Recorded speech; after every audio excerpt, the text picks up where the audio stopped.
खबरों के प्रायोजक हैं मानव आवाज संस्था गुरुग्राम, मां काली वरदायिनी शक्तिपीठ और टेंगल सैलून गुरुग्राम।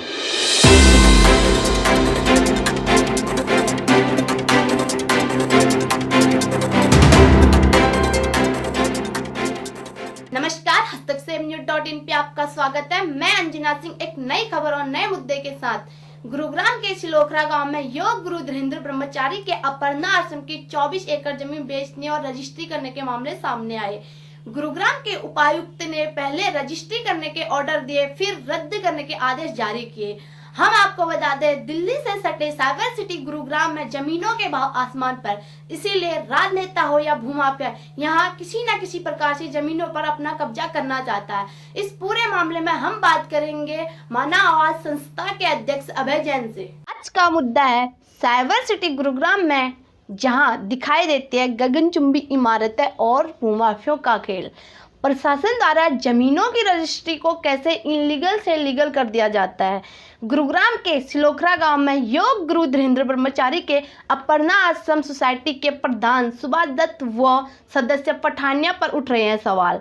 धीरेन्द्र ब्रह्मचारी के मौत के बाद यह दोनों सोसाइटी काउंसिलिंग के सदस्य बने थे। फिर मात्र 20 दिन के दौरान 2500 करोड़ की संपत्ति पर हुआ खेल और इस जमीन को बेच दिया। इस मामले में मानव आवाज संस्था ने कहा कि पूरा मामला कोर्ट में है और कोर्ट से न्याय मिलेगा, यह सबको भरोसा है। एक नई खबर और नए मुद्दे के साथ। बिहार के मधुबनी में पैदा हुए योग गुरु धीरेन्द्र ब्रह्मचारी, जो 9 जून 1994 को एक हादसे का शिकार हो गए थे। उनके 2 आश्रम थे, एक जम्मू में और एक गुरुग्राम में। जम्मू के आश्रम को सरकार ने अपने कब्जे में ले लिया था, जबकि गुरुग्राम के आश्रम पर भूमाफिया की नजर थी। भूमाफिया ने उस जमीन को बेच ही दिया। इस पूरे मामले में हम बात करते हैं मानव आवाज की संस्था के अध्यक्ष अभय जैन जी से। नमस्कार मैडम जी। नमस्कार सर। अभी मजेदार बात क्या हुई है, अक्टूबर के महीने में संस्था के कुछ सदस्य दिल्ली रजिस्ट्रार के पास कहते हैं कि हम संस्था के विधिवत सदस्य हैं। और बड़ी बात यह है कि 22 अक्टूबर 2020 को ही वो दिल्ली साउथ ईस्ट रजिस्ट्रार के पास कहते हैं कि भाई हमारी संस्था के सदस्यों को आप अप्रूव करें।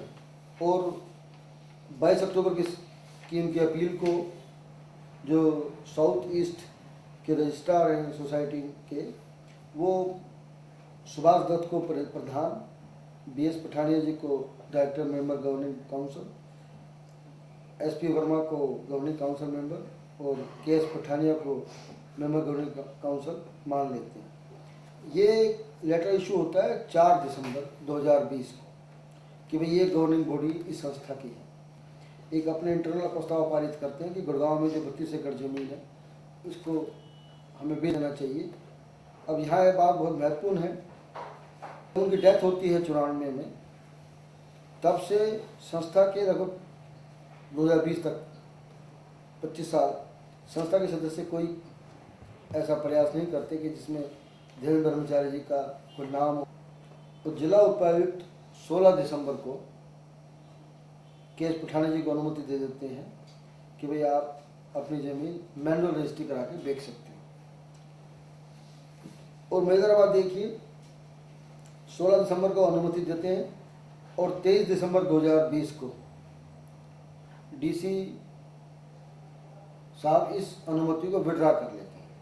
परंतु इसके बावजूद 24 दिसंबर को जो वजीराबाद तहसील के जो तहसीलदार हैं, वो लगभग 24 एकड़ जमीन की रजिस्ट्री कर देते हैं। बेचने में जो नाम आया है, क्योंकि संस्था के प्रधान जो डॉक्टर सुभाष दत्त हैं उनका नाम है, और KS पठानिया जी जो हैं जिन्होंने DC से अप्रूवल ली थी उनका नाम आ रहा है, और इस संस्था के कुछ सदस्यों का नाम आ रहा है जो जमीन को बेच देते हैं। ये जो जमीन है, क्योंकि एक NGO के नाम है और नियम अनुसार ये जमीन बेची ही नहीं जा सकती। जब जम्मू एंड कश्मीर सरकार धीरेन्द्र ब्रह्मचारी जी की जमीन वापस ले सकती है, तो गुड़गांव की जो सरकार है वो जमीन वापस क्यों नहीं ले सकती? वो भी ले सकती है और सरकार को जमीन वापस लेनी चाहिए। इस जमीन की काफ़ी बड़ी कीमत है परंतु अब डीसी ने रजिस्ट्री होने के बाद 27 दिसंबर को इस रजिस्ट्री को कैंसिल कर दिया है। और जो खरीदने वाली जो पार्टी थी जिनके नाम रजिस्ट्री हुई है वो एक कंपनी है रेडेक्स ट्रेडेक्स प्राइवेट लिमिटेड। उन्होंने अब पंजाब हरियाणा हाई कोर्ट में रिट लगा दिए और उन्होंने कहा है कि डीसी ने जो 27 दिसंबर को आदेश देकर हमारी रजिस्ट्री कैंसिल करी है, गलत करी है। ये सब आपस में मिले हुए हैं। मैं बहुत विश्वास के साथ आरोप लगा रहा हूँ कि इसमें जो 3 कंपोनेंट हैं, 3 जो पहलू हैं इस जमीन की रजिस्ट्री के बेचने वाले, खरीदने वाले और सरकारी अधिकारी, ये तीनों मिले हुए हैं। रजिस्ट्री कैंसिल तो हो गई, परंतु क्योंकि हाई कोर्ट चले गए, तो हाई कोर्ट में भी कौन होगा? बेचने वाला का पक्ष होगा, खरीदने वाला का पक्ष होगा, सरकारी पक्ष होगा।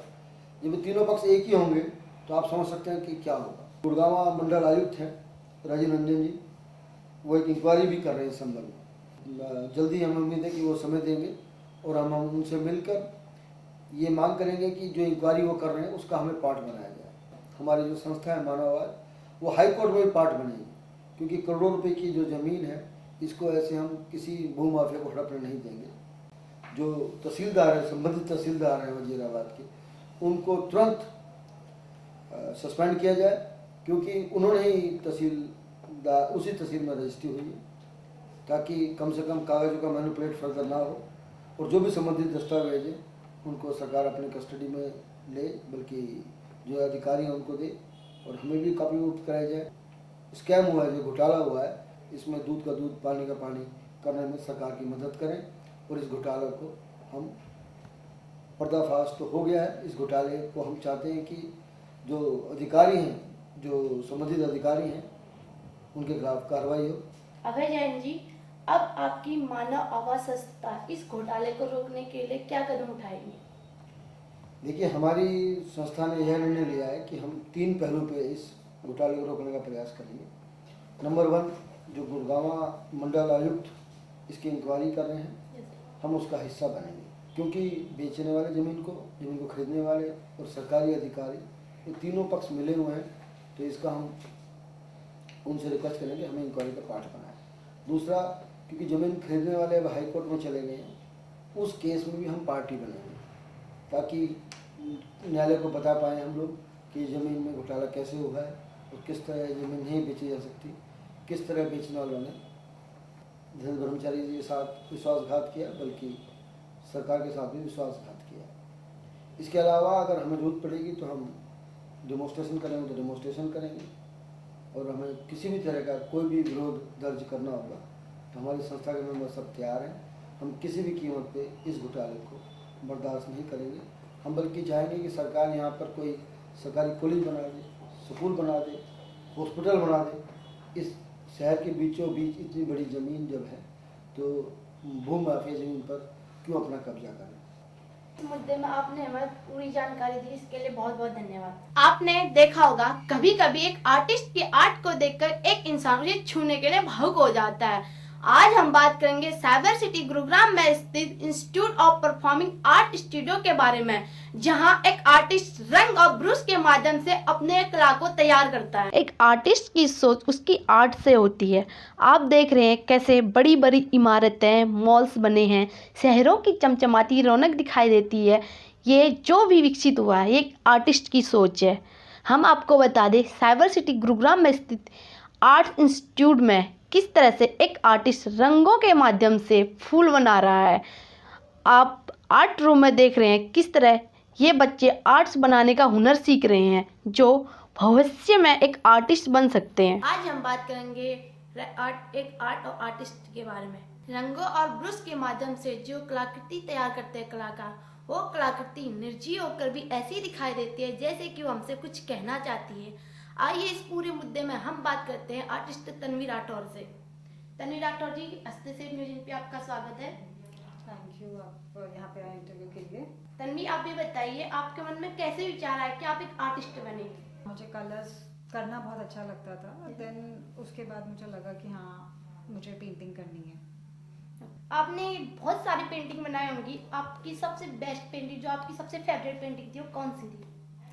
मेरी एक फेवरेट पेंटिंग, मेरी सबसे ज़्यादा जो मुझे अच्छी लगती है, उसके अंदर मैंने एक महल, मैं जब घूमने गई तो वहाँ पे मैंने उसको कैप्चर किया था, एक रूम को मैंने उसको लाइट एंड शेडो के साथ में पेंट किया, तो वो मेरी अब तक की सबसे बेस्ट पेंटिंग है। ओके, आपने सबसे पहली पेंटिंग कब बनाई थी? सबसे पहले तो मतलब देखिए, आर्ट मैंने बचपन से शुरू कर दिया था, तो पेंटिंग्स में 6-7 क्लास से बनाना स्टार्ट कर दिया था, तो तभी से बननी शुरू हो गई थी। इंसान अपने आर्ट से सब लोगों को प्रभावित कर अपनी ओर आकर्षित करता है, तो इस बारे में आप क्या कहेंगी? आर्ट में कलर्स ऐसा रोल प्ले करते हैं कि कलर देखते ही हर कोई कलर्स की तरफ खींचा चला जाता है, तो कलर्स ही मेन इम्पॉर्टेंट है।